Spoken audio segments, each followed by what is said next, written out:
Hello and welcome back to another week of Lesson Gems. The last couple of weeks we've been focusing on tips that would help students to be more invested, more involved in the lesson. So they're doing more and teachers are doing less. And because of that, they're having better experiences. I'm a big advocate that the best way to end right, to say that lesson went really well all the way to the end, is to work really diligently to make sure that the start is right and that more students are involved from the get-go. So we're going to look at the first lesson of the week in that spirit. So here we are in our Mark 5, Matthew 9 lesson, the woman with the issue of blood. This is going to be a wonderful one. But as we look down at the beginning, and a possible activity is to invite students to stand up and stretch and maybe have a little stretching exercise. This would be a great way to get everybody involved, especially early in the morning, to have everyone stand up, and whether you lead it or you invite a student to lead, but do some stretches and have a conversation while you're doing it. People should be smiling and laughing and groaning, and for you to just talk and get everybody going. Ask what they're feeling. What difference is it making? How do you think your day will you be sore tomorrow? And just get people talking.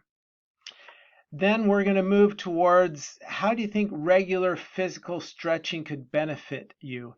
This could be done while they're stretching and you're just talking through it. I would recommend maybe the final stretch be something about an arm being stretched, and I'll tell you why in a minute. Maybe even an arm stretched up, because we want students to practice that exercise a lot in class. But as we get down to this question, what does it mean to you to spiritually stretch? I might rephrase that one a little bit and to say, how is spiritual stretching similar in value to what we've just been doing with our bodies? How is spiritual stretching similar? And so we're going to have this conversation where we're trying to make it easy for everyone to participate. And we're maybe calling people by name and telling them thank you and looking the other way and calling other students. But this is an easy way to get everybody kind of involved. As you can see here in the curriculum, we're going to maybe introduce the story of the lesson, but you might want to just use the picture in the spirit of what we've talked about before, is just show the picture and say, guess what this sister is doing? Looks like she's stretching. Anybody remember the story? Who do you know, what do you know that's going on here? And get students looking at the stretching and getting into the scriptures.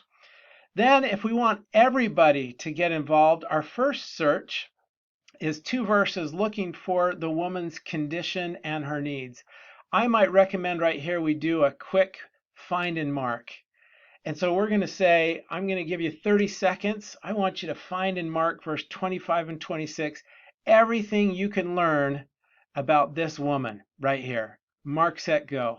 This is something that everybody can do. And so you're getting everybody finding and mark everything that they know about her.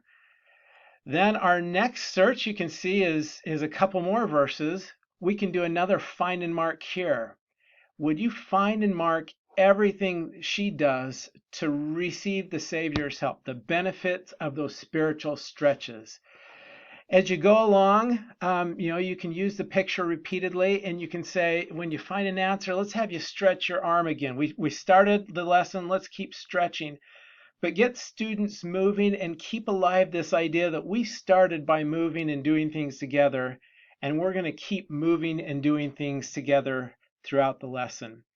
Again, I'm a big advocate. If we can somehow get more students involved at the beginning and start right, we have more likelihood of ending right and having great experiences throughout the whole lesson. May the Lord's blessings be with you as we're engaged in this challenging and wonderful process of teaching the Lord's youth together.